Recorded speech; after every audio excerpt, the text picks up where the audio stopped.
Iniulat daw po ng United Arab Emirates na nakaharang daw po ang kanilang air defense ng mga ballistic at cruise missile mula daw po sa Iran.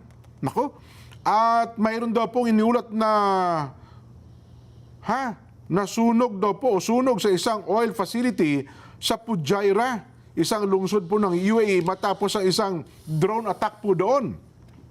Hindi naman po nagpalabas ng opisyal na komentong Iran, pero ayon sa isang ulat, sinabi umano ng isang Iranian military official na walang planong Iran na atakihin po ang UAE. Kinundi na po naman ng Qatar, Jordan, Saudi Arabia, Kuwait, Gulf Cooperation Council, France, Germany at UK ang hinihinalang Iranian missile at ang drone attack. So tingin nila ay yun daw ang umatake doon sa UAE. Nako.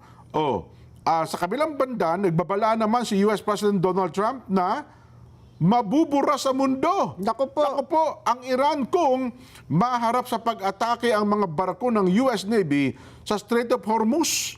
Sinabi daw po ito ni Trump matapos iulat sa Iran na tinamaan ng missile ang isang US Naval Frigate na nasa Strait of Hormuz.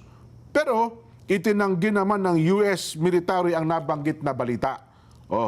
Iniulat din po ng US military na napalubog nitong ilang maliliit na sasakyang pandagat sa Iran na nakatakdang manggulo sa commercial shipping.